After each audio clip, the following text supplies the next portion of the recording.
भारी संख्या में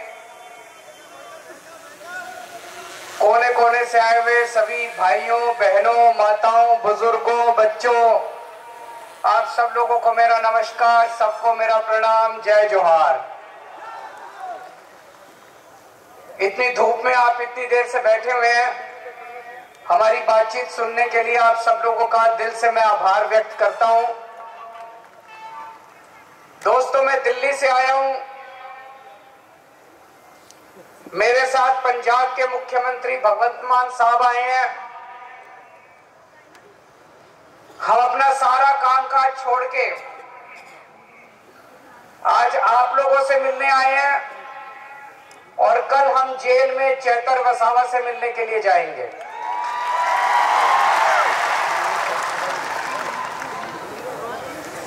इन्होंने चेतर वसावा को गिरफ्तार कर लिया,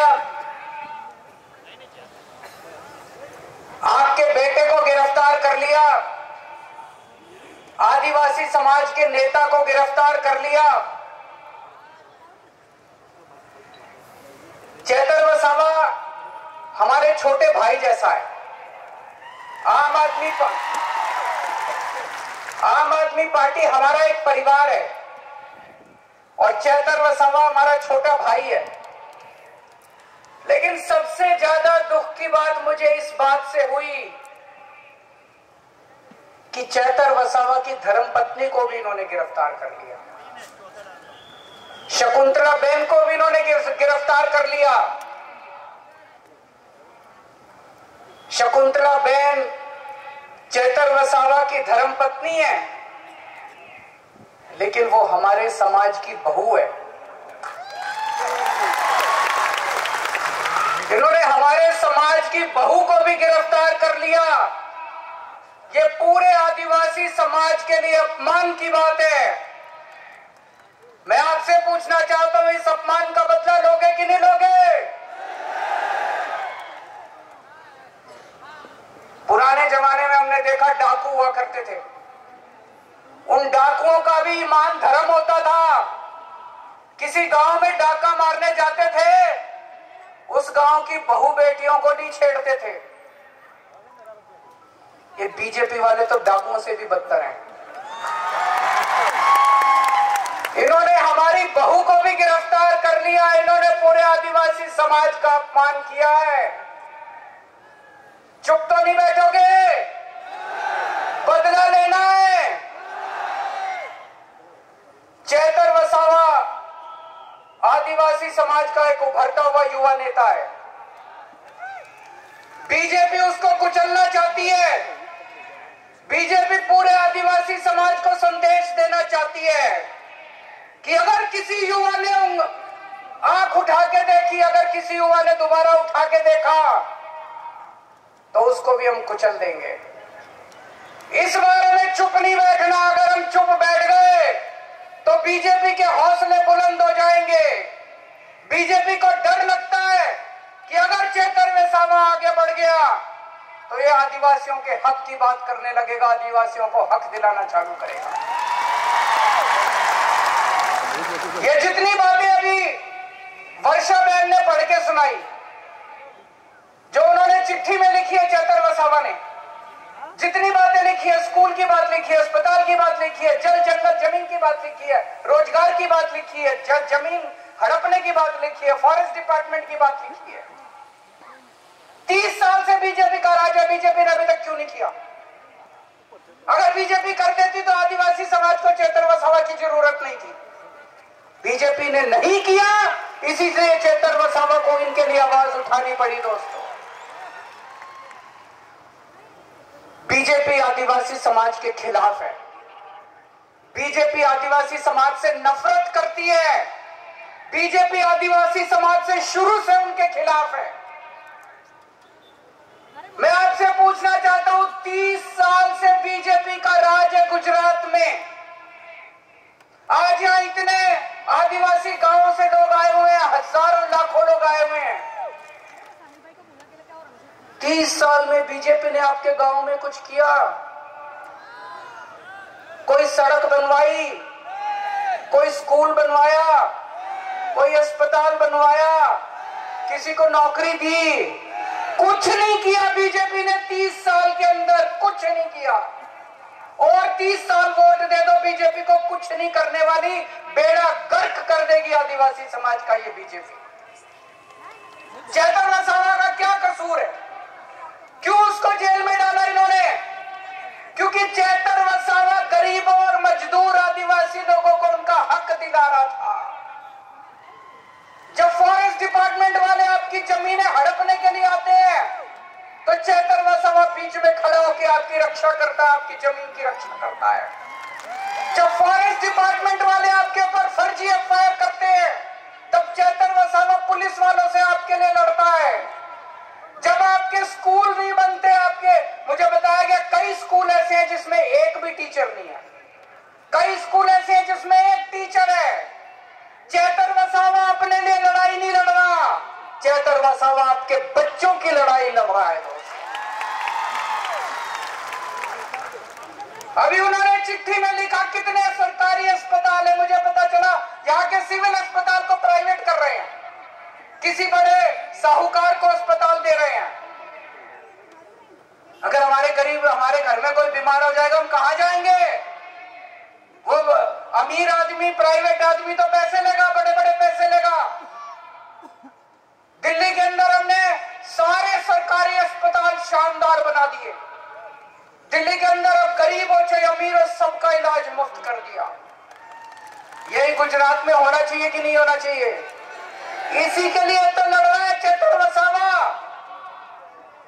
आदिवासी समाज के लिए इतना हजारों लाखों करोड़ का पैसा आता है, केंद्र सरकार से आता है, गुजरात सरकार से आता है। कहां जाता है सारा पैसा? एक भी पैसा अपने गांव में नहीं आता, एक भी पैसा हमारे ऊपर खर्च नहीं होता। सारा पैसा चोरी कर लेते हैं ये लोग, सारा पैसा चोरी कर लेते हैं ये लोग।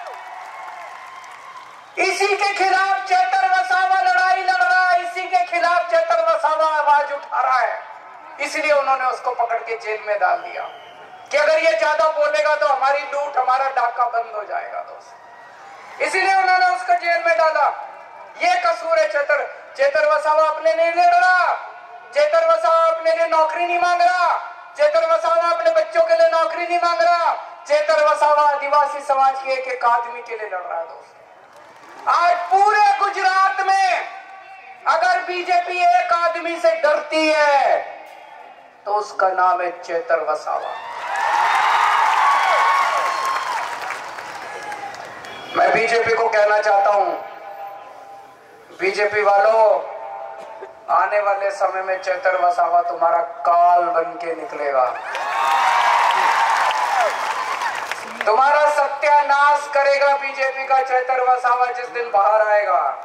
या तो उसको छोड़ दो, नहीं तो आज से गुजरात के अंदर बीजेपी की उल्टी गिनती शुरू हो गई है। उसमें ये लोग दबाव डाल रहे हैं चेतन वसावा पे।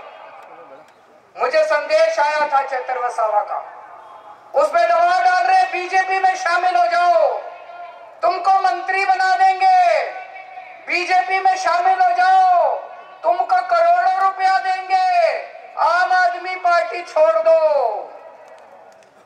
दोस्तों, आज अगर चेतन वसावा बीजेपी में शामिल हो जाए, उसको कम से कम 100 करोड़ रुपया मिलेगा, उसको मंत्री पद मिलेगा। लेकिन चेतन वसावा ने कहा, मैं मर जाऊंगा, मैं अपने समाज के साथ धोखा नहीं करूंगा। उसने आपको नहीं छोड़ा, आपके परिवार को नहीं छोड़ा, आपके समाज को नहीं छोड़ा। चेतन वसावा ने कहा, मुझे 10 साल 15 साल जेल में रखो, अपने समाज के साथ धोखा नहीं कर, अपने समाज के साथ धोखा नहीं कर। वो चाहता तो ऐशोआराम कर सकता था, करोड़ों रुपए की कोठी खरीद सकता था, गाड़ियां खरीद सकता था, पैसे ले सकता था मंत्री में, लेकिन उसने ऐसा नहीं किया। वो आपके लिए खड़ा, आपके लिए लड़ रहा है, अपने लिए नहीं लड़ रहा। चेतन वसावा शेर है, और बीजेपी वालों, शेर को ज्यादा दिन पिंजरे में नहीं रखा जा सकता। जिस दिन शेर बाहर निकलेगा उस दिन तुम्हारी खैर नहीं है। कल मैं और भगवंत मान साहब और अगर जेल वालों ने परमिट किया तो गोपाल इटालिया साहब और यशोदान गढ़वी भी, हम उनसे जेल में मिलने के लिए जाएंगे। मैं आपसे पूछना चाहता हूं, क्या मैं उनको, चेतर वसावा को जाके कह दूं कि सारा गुजरात उनके साथ खड़ा है? जरा दोनों हाथ खड़े करके बताओ, क्या सारा गुजरात चेतर वसावा के साथ खड़ा है? सारा गुजरात चेतर वसावा के साथ खड़ा है? मैं कल जाके बोल दूं चेतर वसावा को, आपका संदेश लेके कल मैं जाऊंगा। ये लड़ाई चेतर वसावा की लड़ाई नहीं है, ये आपकी इज्जत की लड़ाई है, आपके मान स्वाभिमान की लड़ाई है, पूरे आदिवासी समाज के मान सम्मान की लड़ाई है।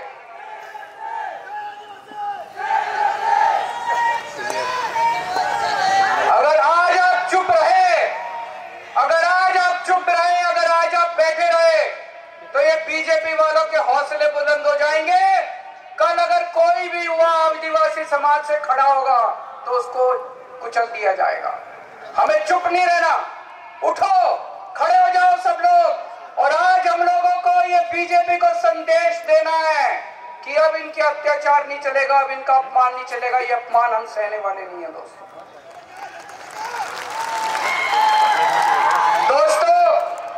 आज मैं ऐलान करना चाहता हूं, आम आदमी पार्टी की तरफ से आने वाले लोकसभा चुनाव में भरूच सीट से चेतर वसावा लोकसभा का चुनाव लड़ेंगे।